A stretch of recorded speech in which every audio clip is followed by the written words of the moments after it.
Estamos de regreso con usted. Aquí en San Lázaro se desarrolló un foro para establecer políticas públicas para atender y erradicar este asunto de la fabricación de culpables.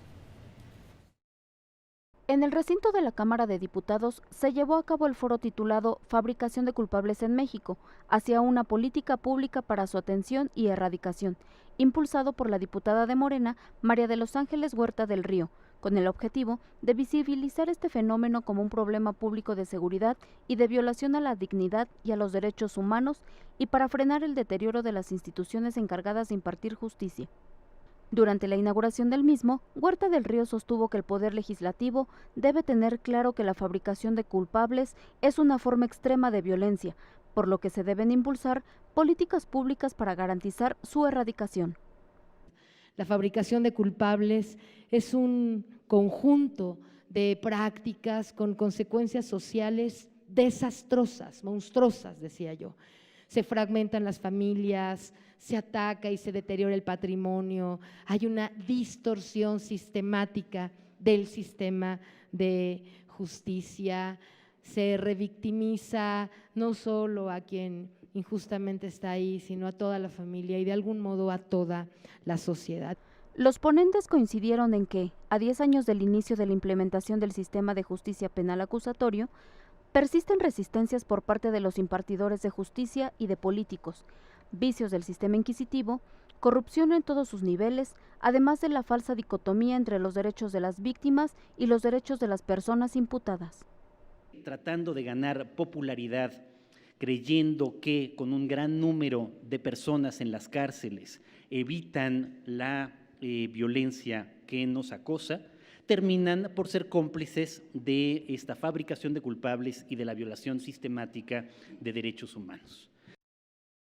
Porque mientras no entendamos que la seguridad de los ciudadanos, la ciudad de los habitantes de este país pasa por un debido proceso, no dejaremos de tener estos testimonios que seguramente escucharemos. También hablaron del reto que esta problemática supone para el nuevo gobierno, entre ellas el otorgar garantías y atención a las víctimas.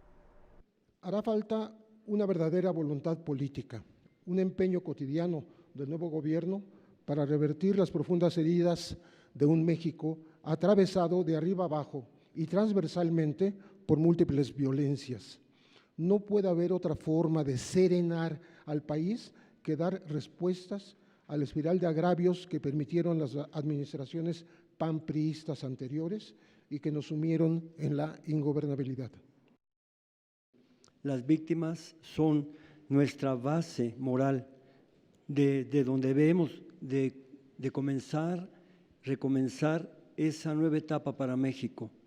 Sin las víctimas es imposible hacerlo, porque las víctimas guardan la memoria en carne viva de esta violencia institucionalizada, represiva, de un Estado corrupto y torturador.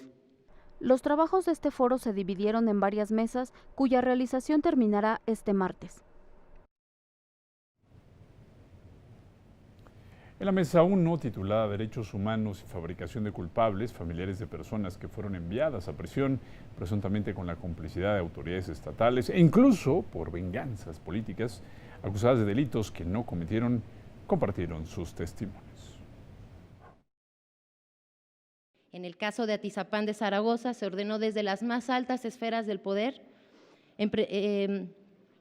una persecución judicial acusando al entonces presidente municipal y a su secretario particular, mi padre Daniel García, de haber cometido el homicidio de una regidora en el municipio. Fiscales fabricaron pesquisas y jueces encubrieron la invención de indagaciones, mientras que el gobierno estatal generó una extraordinaria propaganda en todos los medios de comunicación. Enriqueta Cruz Gómez narró que su hija lleva 11 años ya privada de la vida y de su libertad y sin sentencia por un delito que no cometió. Sin embargo, Brenda fue trasladada y obligada a entrar a una sala de audiencias en donde la estaban esperando 3 hombres encapuchados. Brenda fue brutalmente agredida física, sexual y psicológicamente. La finalidad de tales agresiones era coaccionarla para obtener una confesión de su presunta participación en el supuesto secuestro y asesinato del señor Hugo Alberto Wallace. A pesar de tal muestra de salvajismo, Brenda negó rotundamente su participación.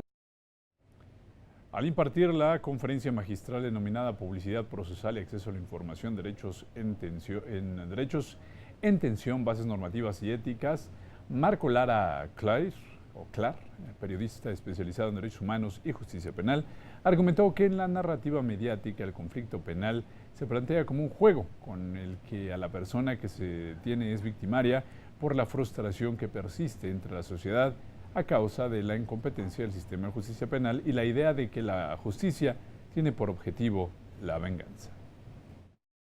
Eso hace que entremos en una lógica que yo considero cuasi medieval, donde básicamente una persona que es exhibida por la policía